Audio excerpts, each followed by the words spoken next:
Hello students, welcome to RB classes. और आज class 12th का जो नया टॉपिक है वो है कॉलिगेटिव प्रॉपर्टी। ठीक है, तो बहुत ही इम्पॉर्टेंट टॉपिक है ये आपके सॉल्यूशंस चैप्टर का। और स्टार्ट करते हैं। तो कॉलिगेटिव प्रॉपर्टी का मतलब ये होता है कि वो प्रॉपर्टी जो सिर्फ और सिर्फ नंबर ऑफ सॉल्यूट पार्टिकल्स पर डिपेंड करता है। कहने का मतलब ये है वो प्रॉपर्टी जो सिर्फ और सिर्फ किसी सॉल्वेंट में आप कितना सॉल्यूट मिला रहे हैं उस नंबर पे डिपेंड करता है, उस नंबर ऑफ पार्टिकल्स पे डिपेंड करता है, न कि उसके नेचर पे। ठीक है, सिर्फ और सिर्फ इस बात पे डिपेंड करता है कि आप वो कितना सॉल्यूट उसमें मिला रहे हैं, उसके कितने पार्टिकल्स हैं, कितने एटम्स हैं, कितना ग्राम है, कितने मोल है, कितने मॉलिक्यूल हैं। सिर्फ और सिर्फ इस पे डिपेंड करता है। उसका नेचर क्या है, वो खट्टा है, मीठा है, तीता है, कड़वा है, इस पे डिपेंड नहीं करता, सिर्फ और सिर्फ उसके नंबर पे। और वो जो सॉल्यूट होना चाहिए वो होना चाहिए नॉन वोलाटाइल्स, मतलब जिसके वेपर न बनते हों। क्लियर है? तो कोलिगेटिव प्रॉपर्टी का फिर से मैं बोल रहा हूँ, सिर्फ और सिर्फ एक ही मतलब है। कोलिगेटिव प्रॉपर्टी सिर्फ और सिर्फ एक ही चीज पे डिपेंड करता है कि आप किसी सॉल्वेंट में, एक डेफिनेट अमाउंट ऑफ सॉल्वेंट में कितना नॉन वोलाटाइल सॉल्यूट मिला रहे हैं। सिर्फ और सिर्फ कितना मिला रहे हैं, नंबर पे डिपेंड करता है, ना कि उसके नेचर पे। तो कोलिगेटिव प्रॉपर्टी का मतलब यही है कि those property which depends only and only on the number of solute particles and number of non-volatile solute particles and does not depend upon the nature of the solute। कहने का मतलब फिर से है कि मान लीजिए कि किसी के घर शादी है और शादी में 500 लोगों का खाना बना है। कितने लोगों का? 500 लोगों का।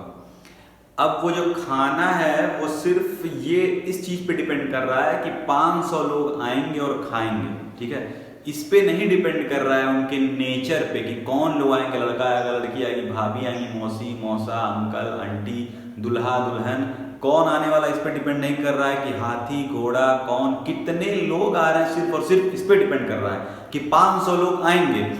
कौन लोग आएंगे, उनका नेचर क्या है, इस पे डिपेंड नहीं करता है।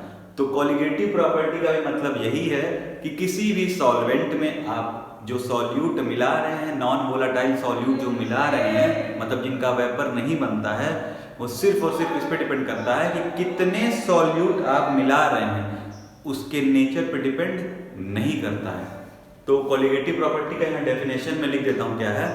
तो जो डेफिनेशन है वो है कि the properties of solution which depends only on the number of solute, और सॉल्यूट क्या होना चाहिए? Non volatile, dissolve in a definite amount of the solvent and do not depend on the nature of the solute। ठीक है, तो colligative property वो property है जो सिर्फ और सिर्फ नॉन वोलेटाइल सॉल्यूट पे डिपेंड करती है, number of non volatile solute पे डिपेंड करती है, ना कि उनके नेचर पे डिपेंड करती हैं। खट्टा, मीठा, तीता, जैसा भी उसका नेचर, उस पर डिपेंड नहीं करता है। कितना मिलाए हैं उस नंबर पे डिपेंड करता है। तो मेनली हम लोग को 4 तरह की कोलिगेटिव प्रॉपर्टी इसमें पढ़नी। इसका स्क्रीनशॉट लीजिए, स्क्रीनशॉट आप लोग ले लिए होंगे। तो मेनली जो हम लोग को है वो 4 तरह की कोलिगेटिव प्रॉपर्टी इस चैप्टर में पढ़नी है। और सबसे पहले जो आएगा वो है रिलेटिव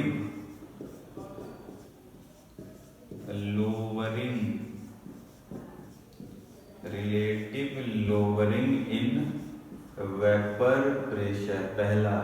दूसरा पढ़ना है elevation, elevation in boiling point. तीसरा पढ़ना है डिप्रेशन इन फ्रीजिंग पॉइंट। और चौथा पढ़ना है, चौथा है वो है ऑस्मोटिक प्रेशर। तो मेनली 4 तरह की कोलिगेटिव प्रॉपर्टी आप लोग को पढ़नी है। पहला है relative lowering in vapour pressure, दूसरा है एलिवेशन इन बॉइलिंग पॉइंट, तीसरा है डिप्रेशन इन फ्रीजिंग पॉइंट, और चौथा है ऑस्मोटिक प्रेशर। क्या होता है कोलिगेटिव प्रॉपर्टी? जो सिर्फ और सिर्फ नंबर ऑफ सॉल्यूट पार्टिकल पर डिपेंड करता है, नंबर ऑफ नॉन सॉल्यूट पे, नॉन वोलेटाइल सॉल्यूट पे डिपेंड करता है, उसके नेचर पे नहीं करता है। शादी में 100 लोग को जाना है, बस नंबर पे डिपेंड कर रहा है कि बस में 100 लोग को बैठाना है। लड़की हो, लड़का हो, मौसा हो, मौसी हो, बच्चा हो, हाथी हो, घोड़ा, उस पर डिपेंड नहीं करता है। उनका नेचर कैसा है, वो डिपेंड नहीं करता, सिर्फ और सिर्फ उनके नंबर पर। 100 लोग हैं तो 100 लोग बारात जाएंगे, इस पे नंबर पर डिपेंड करता है। तो मेरी 4 तरह की कोलिगेटिव प्रॉपर्टी हमको पढ़नी है, तो बारी बारी से स्टार्ट करते हैं। सबसे पहला है relative lowering in vapour pressure. Relative lowering in vapour pressure आप एक बार देख चुके हैं, जो राउल्ट्स लॉ का था, Raoult's law of non volatile का vapour pressure of non volatile of solution, वही है relative lowering in vapour pressure. क्या है एक बार फिर से देखते हैं। तो आइए स्टार्ट करते हैं relative lowering in vapour pressure. आइए देखते हैं कि relative lowering in vapour pressure क्या होता है। लोअरिंग इन वेपर प्रेशर का मतलब है कि वेपर प्रेशर में कमी आ गई। अच्छा, पहले क्यों ज्यादा था वेपर प्रेशर, क्यों कमी आ गई है, आइए उसी को देखते हैं। ठीक है, तो जैसे मान लीजिए कि मैंने एक बीकर लिया और इस बीकर को ऊपर से मैंने बंद कर दिया है और इसमें हम 2 चीज मिलाए हैं, एक है सॉल्यूट और दूसरा क्या है, सॉल्वेंट। ठीक है, दोनों मिलकर क्या बना दिए हैं, सॉल्यूशन। क्या बना दिए हैं, सॉल्यूशन। ठीक है, तो पहले जो है वो सॉल्यूट भी वोलाटाइल है, मतलब जिसके वेपर बनेंगे, और सॉल्वेंट भी क्या है, वोलाटाइल है, जिसके वेपर बनेंगे। अच्छा, तो यहाँ दोनों होमोजीनियसली मिक्स हैं। अच्छा, दोनों के वेपर बनेंगे तो यहाँ दोनों के क्या होंगे, दोनों के मॉलिक्यूल होंगे, मतलब कुछ सॉल्यूट के भी होंगे और कुछ सॉल्वेंट के भी होंगे। तो अगर हम टोटल इसका वेपर प्रेशर निकालेंगे तो pressure of solution equal to आता है पार्शियल प्रेशर ऑफ सॉल्यूट को। देखिए हम मानते थे B, क्या मानते थे B, और सॉल्वेंट को क्या मानते थे A, बट कोलिगेटिव प्रॉपर्टी में हम B को कर देंगे 2 और A को क्या कर देंगे 1। क्लियर? तो ये हो जाएगा कि पार्शियल प्रेशर ऑफ सॉल्यूट मतलब P2 plus partial pressure of solvent मतलब 1। जब दोनों सॉल्यूट और सॉल्वेंट दोनों क्या थे, वोलेटाइल थे, दोनों का वेपर बनता था, तो हम जो यहाँ का वेपर प्रेशर निकालते थे वो होता था partial pressure of solute plus partial pressure of solvent, मतलब कितना सॉल्यूट प्रेशर लगा रहा है और कितना सॉल्वेंट लगा रहा है। लेकिन अब यहाँ पे केस थोड़ा सा चेंज है। जैसे आप कोलिगेटिव प्रॉपर्टी सुने हैं, तो कोलिगेटिव प्रॉपर्टी का मतलब है आप नंबर ऑफ किस पे डिपेंड करता है, सॉल्यूट पार्टिकल पर। और सॉल्यूट क्या होना चाहिए, नॉन वोलेटाइल, जिनके वेपर नहीं बनते हैं। तो अब जिनके वेपर नहीं बनते हैं, अगर उनको हम मिला देंगे किसी सॉल्वेंट में, मतलब वोलेटाइल में जिनके वेपर बनते थे, तो देखिए क्या कंडीशन, क्या चेंजेस आ जाते हैं। फिर से अगर हम वही बीकर लिए, इसको ऊपर से बंद कर दिए, सील कर दिए, और अब हम इसमें जो मिलाए हैं फिर से वही मिला रहे हैं, सॉल्यूट प्लस सॉल्वेंट। बट अब जो मेरा सॉल्यूट है वो क्या है, नॉन वोलाटाइल, और जो मेरा सॉल्वेंट है वो क्या है, वोलाटाइल। ठीक है, इतनी बात क्लियर है। अब ये बताइए, जो सॉल्यूट नॉन वोलाटाइल और सॉल्वेंट वोलाटाइल है, फिर भी अगर हम होमोजेनियस मिक्सचर बना दिए, जैसे चीनी जो होता है वो नॉन वोलेटाइल होता है, पानी जो होता है वोलेटाइल होता है, और हम एक शरबत बना दिए, तो शरबत में जहाँ हर जगह चीनी और पानी के जो रेशियो है वो हर जगह इक्वल क्या होगा, डिस्ट्रीब्यूट होगा, मतलब यूनिफॉर्मली मिक्स हो गया होगा। तो यहाँ पे कुछ सॉल्यूट के भी पार्टिकल होंगे और कुछ सॉल्वेंट के भी पार्टिकल होंगे। सरफेस की बात कर रहे हैं, किसकी, सरफेस पे। सरफेस पे अगर हम सॉल्यूट को क्या माने, 2, और सॉल्वेंट को क्या मान रहे हैं कि इसको 1 से डिनोट करेंगे। तो मान लेते हैं यहाँ सॉल्यूट है, यहाँ solvent, solute, solvent, solute, solvent. जब हम सिर्फ और सिर्फ या दोनों जो सॉल्यूट और सॉल्वेंट, जब दोनों क्या थे, वोलाटाइल थे, तो वहां भी सरफेस पे दोनों जगह लिए थे, लेकिन जो वेपर बन रहा था वो दोनों का बन रहा था। लेकिन अब बताइए सिर्फ और सिर्फ वेपर किसका बनेगा, सॉल्वेंट का बनेगा, मतलब इसका एक वेपर यहाँ से, एक इसका वेपर यहाँ से और एक इसका वेपर यहाँ से। टोटल करें तो 3 वेपर बन रहे हैं। अगर 6 मॉलिक्यूल सरफेस पे एक बार में आ रहे हैं तो 3 वेपर बन रहे हैं। लेकिन इसके पहले वाले केस में जब दोनों क्या थे, वोलाटाइल थे, तो एक बार में कितने बनते, 6 वेपर बनते, क्योंकि वहां पे सॉल्यूट भी क्या था, वोलाटाइल था। अब हम जो सॉल्यूट लिए हैं वो क्या है, मेरा नॉन वोलाटाइल है, उसका वेपर नहीं बनेगा। तो तो यहाँ पे देखिए आप वेपर भी क्या हो रहे हैं, सॉल्वेंट के सिर्फ बनेंगे और सॉल्वेंट एक बार में कितना बना रहा है, 3 ही वेपर बना रहा है। मतलब उसके वेपर सोल्यूशन का जो वेपर बनने में क्या आ गई, कमी आ गई। सोल्यूशन का जो वेपर बन रहा था पहले 6, क्योंकि दोनों वोलेटाइल थे, अब आप मिला दिए उसमें नॉन वोलेटाइल, नॉन वोलेटाइल का वेपर बनेगा नहीं बनेगा, तो वेपर में क्या आ गई, कमी आ गई। एक बार में जहाँ 6 वेपर बन रहे थे अब एक बार में कितने वेपर बन रहे हैं, 3 वेपर बन रहे हैं। तो इसी को बोलते हैं lowering in vapour pressure. Vapour pressure में कमी आ गई, क्योंकि वेपर ही क्या बन रहे हैं, कम बन रहे हैं। जब वेपर ही कम बन रहे हैं तो प्रेशर भी कितना लगाएंगे, कम लगाएंगे। अच्छा, किसकी वजह से आया है ये वेपर प्रेशर में कमी, किसकी वजह से आ गया, किसकी वजह से वेपर कम बन रहे हैं? तो आप बोलेंगे ना नॉन वोलेटाइल सॉल्यूट की वजह से। जो नॉन वोलेटाइल सॉल्यूट आप मिला दिए हैं उसका वेपर नहीं बनेगा, तो वेपर ही जब कम बनेगा तो वेपर प्रेशर भी क्या होगा, कम बनेगा। इसी को बोलते हैं lowering in vapour pressure, relative lowering in vapour pressure. किसकी वजह से कमी आई है वेपर प्रेशर में, किसकी वजह से कमी आई है, क्या बोलेंगे, नॉन वोलेटाइल सॉल्यूट की वजह से। अब इसका एक डेरिवेशन है उसको भी देख लेते हैं।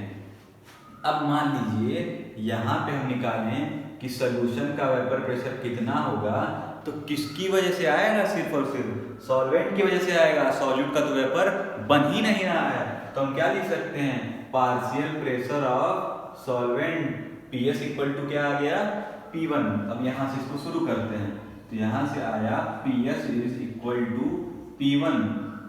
P1 यहाँ पे क्या है, partial pressure of solvent. Solvent को हम क्या मान लिए हैं, 1 से डिनोट करेंगे, A से नहीं, किससे, 1 से। तो pressure of solution equal to किसकी वजह से सिर्फ और सिर्फ आ रहा है, पार्शियल प्रेशर ऑफ सॉल्वेंट। तो इस PS को क्या हम लिख सकते हैं कि, सॉरी गड़बड़ जा रहा है, ऊपर का नीचे, नीचे का ऊपर, P01 इंटू इसके मोल फ्रैक्शन। याद आया कि ये जो पार्शियल प्रेशर ऑफ सॉल्वेंट है वो किस पे डिपेंड करता है, उसके मोल फ्रैक्शन से, और वो अपने प्योर स्टेट में कितना लगा रहा होगा वेपर प्रेशर, उसको मल्टीप्लाई कर देंगे। क्लियर है? तो P1 इक्वल टू क्या लिख सकते हैं, P01 इंटू उसका मोल फ्रैक्शन। ठीक है, इसको अगर और रीअरेंज करें तो हम लिख सकते हैं PS upon P1 not equal to x1। इतनी चीजें क्लियर हैं, लिख सकते हैं ना। अच्छा, ये x1 क्या है, ये मोल फ्रैक्शन ऑफ सॉल्वेंट है। क्या है, मोल फ्रैक्शन ऑफ सॉल्वेंट। अच्छा, मोल फ्रैक्शन का फॉर्मूला क्या है, जिसका मोल फ्रैक्शन निकालते हैं उसका मोल ऊपर नीचे divide by total mole, solute plus solvent. तो इस x1 को क्या हम लिख सकते हैं, x1 1 मतलब किसका मोल फ्रैक्शन निकालना है, 1 मतलब किसका, सॉल्वेंट का।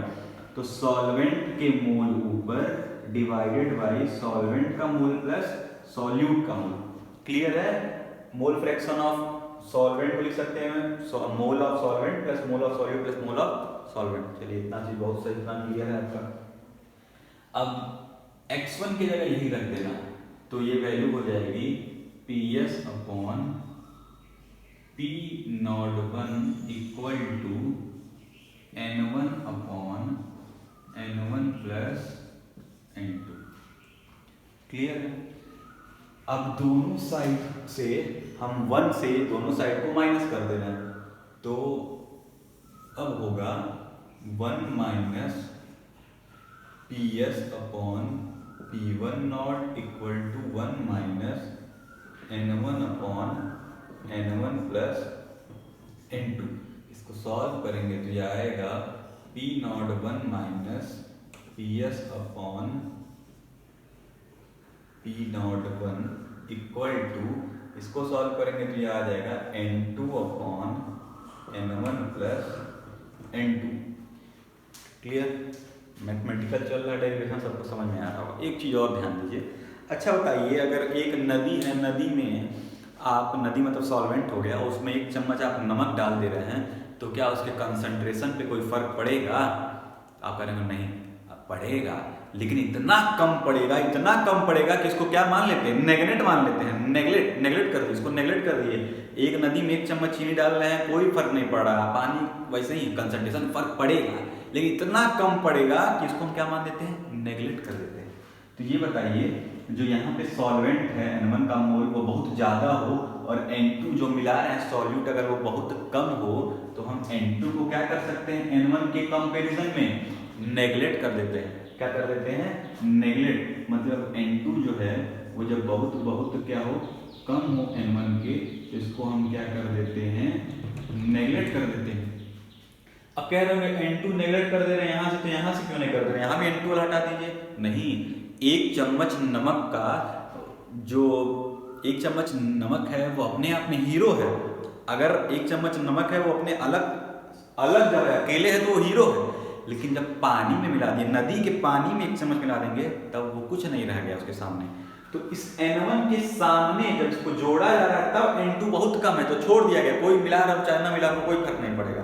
अब अंबानी को हम 10 रुपया देंगे तो अंबानी कोई फर्क नहीं पड़ेगा, लेकिन ये 10 रुपया अगर अकेले है, किसी के पास अकेले 10 रुपये का तो महत्व है, अंबानी को 10 रुपया देंगे तो उसके कंपेरिजन में वो 10 रुपया क्या उसके नेगलेक्ट छोड़ देगा।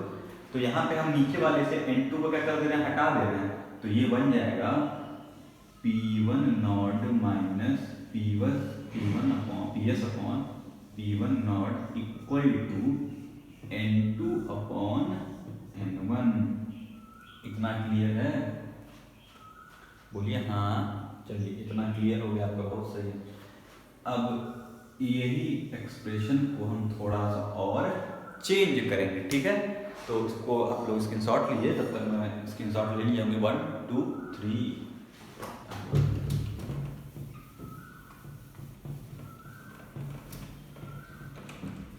यहाँ तक हो गया था। इसको मैं थोड़ा सा और चेंज करूंगा, इसको पहले मिटा दें।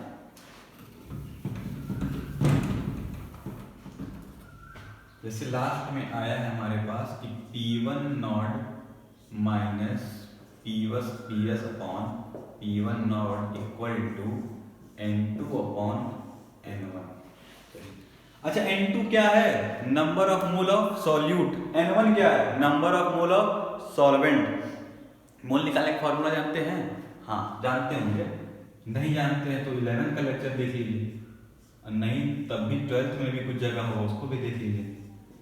चलिए, तो N2 को हम लिख सकते हैं weight upon molecular weight. Mole equal to क्या होता है, वेट अपॉन मॉलिक्यूलर वेट। किसका वेट, सॉल्यूट का। तो सॉल्यूट को हम किससे डिनोट कर रहे हैं, W से। W2 upon molecular wait M2 divided by solvent का मोल। सॉल्वेंट को क्या लिख सकते हैं, वेट अपॉन मॉलिक्यूलर वेट। 1 बता रहा है कि ये सॉल्वेंट की बात कर रहा है, 2 बता रहा है कि ये चीजें किसकी हैं, सॉल्यूट की हैं। इतनी चीजें क्लियर हो गई। यही है relative lowering in vapour pressure. यही क्या है, relative lowering in vapour pressure. एक चीज और ध्यान दीजिए, ये P1 नॉट माइनस PS को बोलते हैं लोअरिंग इन वेपर प्रेशर। क्या बोलते हैं, लोअरिंग इन वेपर प्रेशर। क्यों बोलते हैं, P1 नॉट प्योर, अपने प्योर फॉर्म में कितना वेपर लगा रहा था, वेपर प्रेशर बहुत ज्यादा। प्योर में तो सिर्फ जब अकेले तो खूब वेपर प्रेशर लगा रहा था। सोल्यूशन मतलब प्योर में से सोल्यूशन वाले वेपर प्रेशर को क्या कर दिया जा रहा है, माइनस कर दिया जा रहा है। तो वेपर प्रेशर में क्या आ जाएगी, कमी। उसी को क्या बोलते हैं, लोअरिंग इन वेपर प्रेशर। और जब P1 not minus PS divided by P1 not, इसको बोलते हैं relative lowering in vapour pressure. क्या बोलते हैं, relative lowering in vapour pressure. जब इसके आगे वाले टर्म्स को इसी से डिवाइड कर देते हैं, किसके रिलेटिव में, उसी को बोलते हैं relative lowering in vapour pressure. ये ऊपर वाला सिर्फ क्या है, लोअरिंग इन वेपर प्रेशर। ये टोटल क्या है, relative lowering in vapour pressure. अब यहाँ पे W2 क्या है, M2 क्या है, W1 क्या है, M1 क्या है, ये क्या है, वो क्या है, वो क्या है, ये भी लिख देते हैं, ठीक है। इसका भी देख लीजिए, स्क्रीनशॉट लीजिए। आगे चलते हैं, तो आगे जो है वो ये है। चलिए, पहला है P1 नॉट। तो P1 नॉट आप जान रहे हैं क्या है, वेपर प्रेशर ऑफ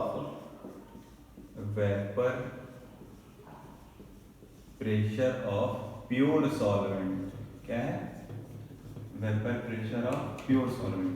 PS क्या है, vapour pressure of solution. Vapour pressure of solution. फिर ये हो गया W2 क्या है, अच्छा 2 बता रहा है कि सॉल्यूट है, और W क्या होता है उसका वेट है, तो वेट ऑफ क्या है सॉल्यूट, वेट ऑफ सॉल्यूट। तो M2 क्या है मॉलिक्यूलर वेट ऑफ सॉल्यूट, क्या है मोलर मास या molecular weight of solute. W1 क्या है वेट ऑफ सॉल्वेंट, क्या है वेट ऑफ सॉल्वेंट। तो M2 M1 क्या है तो मॉलिक्यूलर वेट ऑफ सॉल्वेंट। सारे टर्म्स हो गए क्लियर। इसी पे क्वेश्चन आएगा, क्वेश्चन में ये तीन चीज दे दे, ये दे दे, ये दे दे, ये दे दे, ये ना दे तो पूछ लेगा क्या होगा molecular weight of solvent. High सब दे दे, हाई दे दे, हाई दे दे, तो हाई पूछ लेगा कि क्या है vapour pressure of pure solvent क्या होगा। कुछ मतलब सब में से कुछ देगा, एक तो नहीं देगा, वही आपसे क्या कर लेगा पूछ लेगा। यही था relative lowering in vapour pressure. Vapour pressure में क्यों कमी आई है, क्यों कमी आई है कि जब प्योर सॉल्वेंट में हम जब सॉल्यूट जो मिलाए हैं वो नॉन वोलेटाइल है, उसका वेपर नहीं बन रहा है, इसीलिए उस सोल्यूशन के वेपर प्रेशर में क्या आ गई है कमी आ गई है। पहले वो जब अकेले था खूब वेपर बना रहा था, खूब वेपर बना रहा था, खूब वेपर बना रहा था, मिला दी एक चम्मच चीनी, चीनी क्या है नॉन वोलेटाइल है, उसका वेपर नहीं बनेगा, लेकिन सरफेस पे जाके जगह लेगा, उसकी लड़ाई करेगा क्योंकि होमोजेनियस मिक्सचर आप बना दिए हैं। सरफेस पे चीनी के भी मॉलिक्यूल हैं, सॉल्वेंट पानी के भी मॉलिक्यूल हैं, लेकिन अब कुछ जगह चीनी ले लिया है तो इतने जगह से वेपर बनना क्या होगा नहीं बनेगा, सिर्फ इतना ही सॉल्वेंट वेपर बना रहा है। अकेले था सॉल्वेंट तो पूरा था, पूरा वेपर बन रहा था। तो आप समझ में आ गया होगा relative levelling in vapour pressure. Vapour pressure में क्यों कमी आई, क्योंकि हम उसमें क्या मिला दिए हैं नॉन वोलेटाइल सॉल्यूट। जितना मिलाएंगे नॉन वोलेटाइल सॉल्यूट उतनी कमी आएगी। यही होता है कोलिगेटिव प्रॉपर्टी। कोलिगेटिव प्रॉपर्टी किस पे डिपेंड कर रहा था number of non volatile solute particles पे। कितना नंबर मिला रहे हैं, कम मिलाएंगे तो कम आएगा वेपर प्रेशर में कमी, ज्यादा मिलाएंगे तो ज्यादा आएगा। उसके नेचर पे नहीं मिला रहे हैं कि अब चीनी मिलाएं, नमक मिलाएं, मिर्चा मिलाएं, अदरक मिलाएं, क्या मिलाएं, कितना मिलाए हैं उस पर डिपेंड करता है। तो ये था relative lowering in vapour pressure. अब नेक्स्ट देखना है हमको एलिवेशन इन बॉइलिंग पॉइंट। तब तक के लिए आपको नमस्कार।